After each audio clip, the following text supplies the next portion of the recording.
The world is witnessing a new twist in the Ukraine war. Russian President Vladimir Putin has issued a fresh ultimatum, and it is aimed directly at Ukraine and the West. The demand is simple on paper, but huge in impact. Ukraine must give up its NATO ambitions, and it must never allow Western troops on its soil. This ultimatum comes right after Putin's high-profile meeting with former U.S. President Donald Trump in Alaska.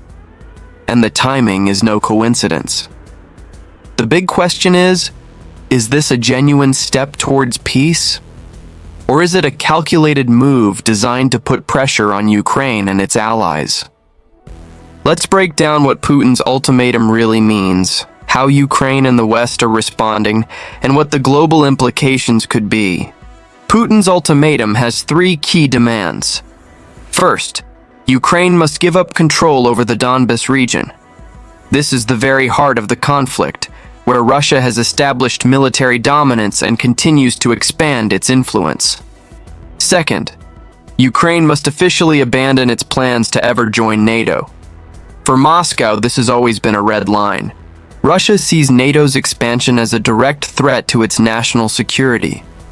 Third, there must be no Western troops on Ukrainian soil. That means no American soldiers, no NATO forces, not even rotational deployments.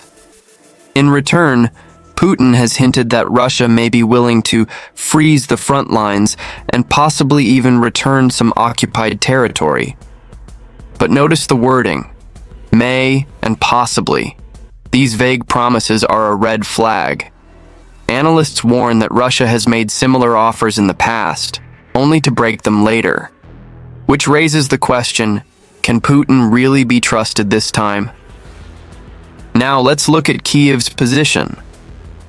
Ukrainian President Volodymyr Zelensky wasted no time in rejecting Putin's ultimatum. His message was crystal clear. Ukraine will not give up an inch of its land. For Ukraine, joining NATO and preserving its territorial integrity are matters of survival. If NATO membership is abandoned, Ukraine will always remain vulnerable to future Russian invasions. And giving up territory would only embolden Moscow, sending a dangerous signal that military force can achieve political goals. That's why Kyiv sees this ultimatum not as a peace proposal, but as a trap. From Ukraine's perspective, sovereignty is non-negotiable. But here's the real question. If Putin knew Ukraine would reject this, why issue the ultimatum in the first place? The answer lies in what experts call performative diplomacy. This isn't about ending the war on the battlefield. It's about shaping the narrative. By making this ultimatum public, Putin wants to appear as the reasonable negotiator. If Ukraine rejects the terms, Moscow can blame Kyiv for blocking peace. At the same time, this gives Russia breathing room to buy time, adapt its economy under sanctions, and prepare for a longer war. And perhaps most importantly, it's about dividing the West. If some European countries start supporting compromise while others remain firm, NATO's unity could begin to fracture. So this ultimatum looks less like a genuine peace offer, and more like a clever chess move by the Kremlin. So how has the world responded? The United States and the European Union have both rejected Putin's ultimatum, reaffirming their support for Ukraine. Behind the scenes, Washington and Brussels are working on a new NATO-style security guarantee for Ukraine. But there's a catch. Russia wants a veto over any such deal, something the West is unlikely to allow. Within Europe itself, divisions are already visible. Some leaders, especially those in countries closer to Russia, argue that negotiations are the only way to avoid escalation. Others believe that conceding now would undermine international law and reward aggression. Meanwhile, China and several global South nations have taken a softer line, saying Putin's ultimatum could be a starting point for talks. But for the West, Russia's credibility is already badly damaged. Moscow has broken too many promises in the past for this to be taken at face value.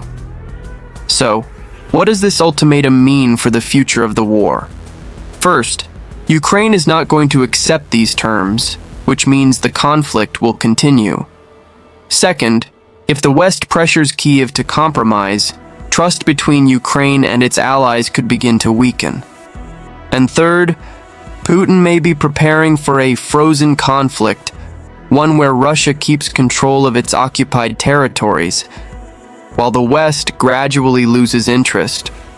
In short, this ultimatum is less about peace and more about politics. It is a diplomatic gambit designed to put Ukraine on the defensive and test the resolve of the West. The question now is, should Ukraine take this proposal seriously, or is it just another dangerous trap laid by Moscow? Tell us what you think in the comments below.